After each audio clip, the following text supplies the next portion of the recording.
சாம்பார் சாதத்தை இப்படி பண்ணி பாருங்கள், யாருமே வேண்டான்னு சொல்ல மாட்டாங்க. அதுக்கு 1 கப் அரிசிக்கு 1/2 கப் பருப்பு போட்டு நல்லா ஊற வச்சுக்கோங்க.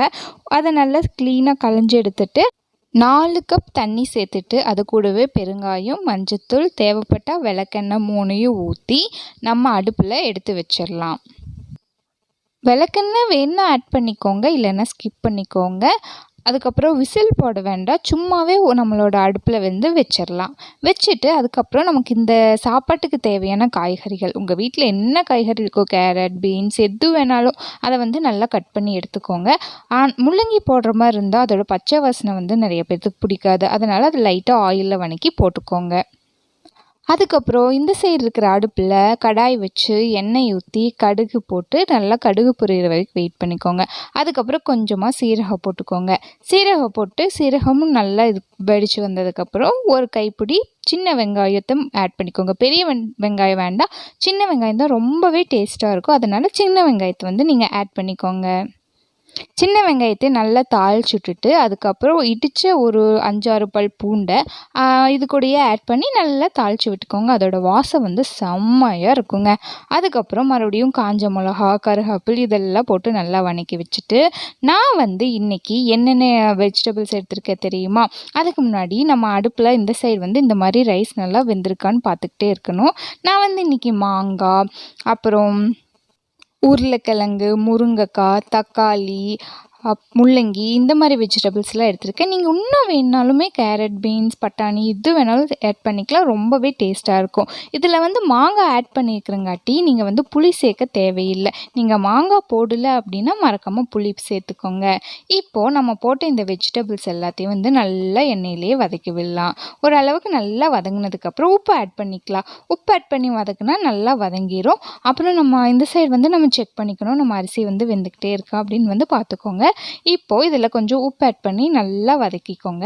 நல்லா அந்த பச்சை வாசனை எல்லாம் போய் ஒரு மாதிரி நல்ல ஸ்மெல் வரும், அது வரைக்கும் வதக்கிட்டே இருங்க.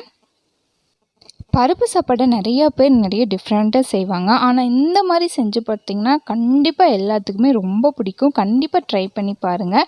இப்போ உப்பு போட்டு நல்லா கலக்கி கொஞ்சம் வெந்ததுக்கப்புறம் நம்ம இது தேவைப்படுற மசாலா எல்லாம் உங்கள் வீட்டில் சாம்பார் பொடி இருந்ததுன்னா நீங்கள் அந்த சாம்பார் பொடியே யூஸ் பண்ணிக்கலாம். அந்த சாம்பார் பொடி 2 ஸ்பூன், உங்கள் காரம் எப்படி எந்த அளவுக்கு வேணுமோ அந்த அளவுக்கு ஆட் பண்ணிக்கோங்க.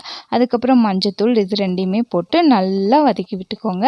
நம்ம வணங்குறதுலேயே அது கொஞ்சம் ஒரு 20% அது நல்லா வெந்துடணும். அந்தளவுக்கு நம்ம எண்ணெயிலே நல்லா வதக்கிக்கலாம். அப்பப்போ நம்ம சைடில் குக்கர் நல்லா வெந்திருக்கா, அரிசி நல்லா இருக்கா அப்படின்னு சொல்லிட்டு நம்ம அதை செக் பண்ணிக்கணும். ஏன்னா ரொம்ப குழஞ்சு போயிடக்கூடாது. அதுவும் ஒரு 20 to 30% அரிசியும் வெந்தால் போதும். ஸோ அதையும் செக் பண்ணிவிட்டு இதையும் பார்த்துக்கோங்க. நல்லா இப்போ கிளறி விட்டுக்கிட்டே இருங்க.